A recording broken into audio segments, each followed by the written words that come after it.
Merci. Merci. C'est allumé. Ça devrait se rendre. Merci Christian. Christian Hervé m'a demandé de faire une synthèse.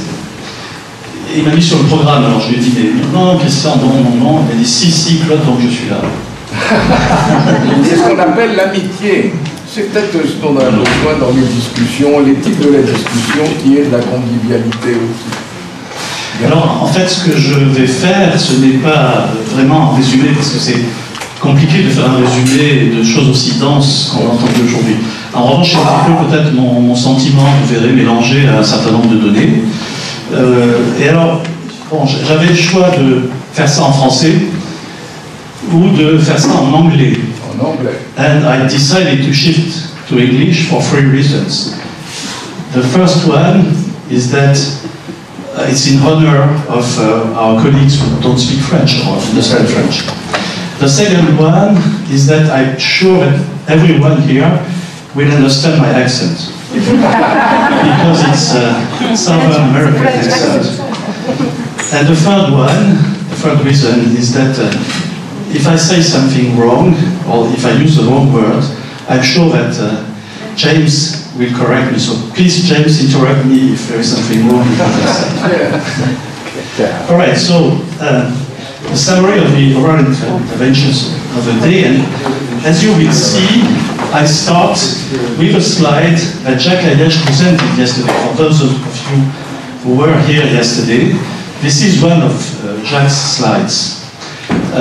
With Trilemma, is that right, James? Trilemma, la Trinité, le trilemme, the trilemme, the body, the soul, and the spirit. But as you noticed, or maybe you didn't notice yet, but I'm probably more than 30% less intelligent than Jacques. So I decided to speak not of the trilemma, but of the duality. 30% less. And actually, for those of you who heard all the talks in details, you understand that today things were dual. First, Pierre Corvol talked about trust and distrust in science. And also, Jean-François Delfrécy talked about that a few minutes ago. Trust and distrust. And the problem here is that if you look at the balance, for years, trust was high, distrust low. And more, probably the balance works in the other direction now, and the distrust is increasing. And so we have to do something about that. But one of the reasons for that, probably one of the reasons, is the breaches in scientific integrity. If I mention this here, it's because to try to solve the problem, which is a very difficult part, we decided here, after the rapport Corvol, to start awareness and sensitization, and we organized with Christian and Xavier Coumoul last April a seminar on the topic, and all the recordings are available, like Christian said, in the Mediathèque Paris Descartes. And following that, we did a sort of bottom-up experiment, and you have seen this morning that we delivered prizes for the best articles to students who wrote articles. This is just to mention that it's one of the possibility to decrease, if it's possible, breaches in scientific integrity, starting from the students to the other people. Today we heard a lot of things about duality. For instance, clinical significance versus statistical significance in terms of cancer therapy. Remember that? And if we go ahead with this, it's also a social problem of a society. Why?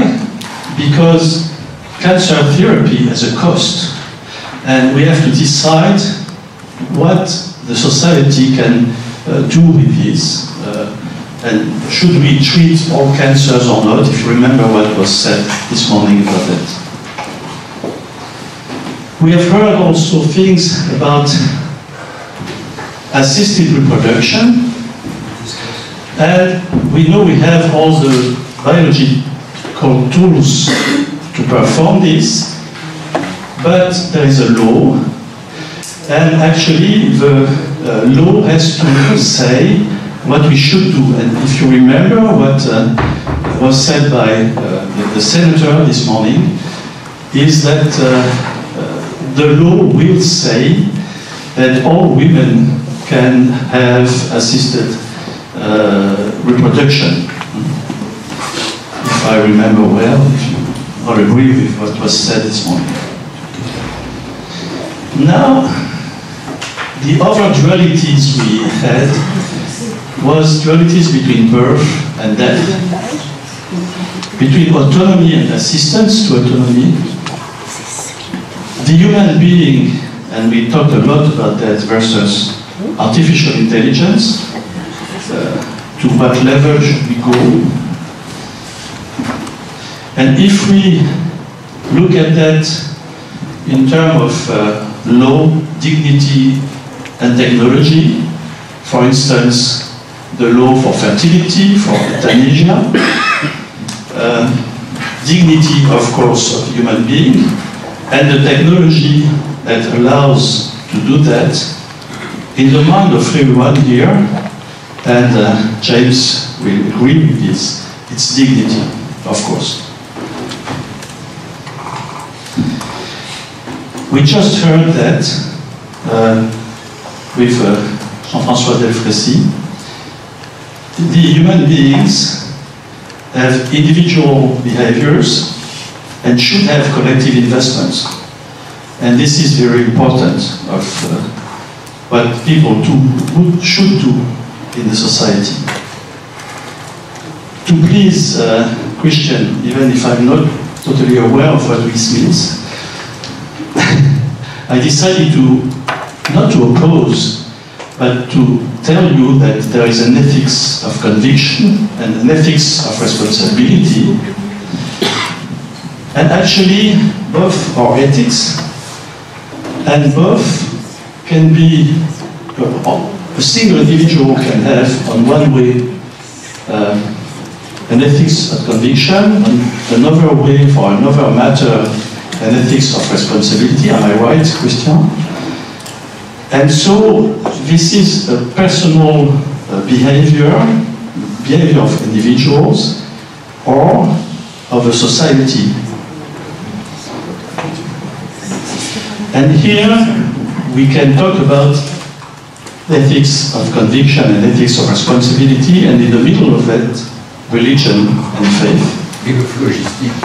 And the phlogistic. And actually, from what I can think of that, in my mind, I'm not sure I'm right, the religion is more or less in ethics of conviction. Right? Benedict? Then in the ethics of responsibility. This means ethics of conviction means that potentially what you will do will impact the future, and people would think that there is a superior individual or God who will. This is God's who will decide what to do next. Am I right? Hétéronomie. Référence à une hétéronomie, quelque chose. I don't know if it's the same word in English. Deuteronomy. It is very simple. I will just, this is my personal feelings, talk about quantum physics. As you know, the elementary particles are dual, either waves or corpuscles. And actually this is very interesting, because why do I talk about that? It's that if you look at quantum physics, you will think that the observer and the observation are not the same, and the observation creates reality. This is what Einstein had troubles with. Does the moon exist when you don't look at it? Remember that? And actually, he disagreed with that. He thought that the moon was there even if you didn't look at it. But quantum physics probably says that the moon can be anywhere when you don't look at it. And the observer when you look at the moon, it's here, fix the reality.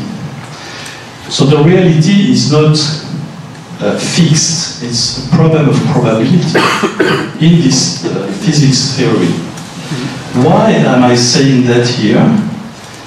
Is that there are two possibilities due to consciousness and matter. What I would say is that is reality co-constructed, or does reality exist independent of us?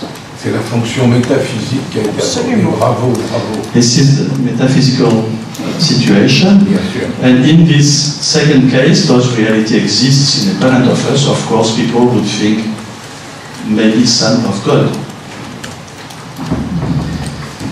And this is really complex situation, but it's also a duality.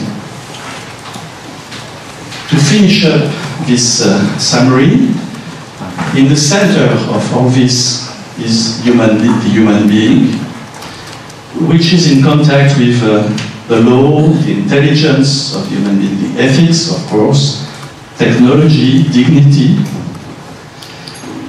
and all this seminar today talked about human being in relation to science and religion, and I think this was really the part of the day with a lot of these situations described. Thank you.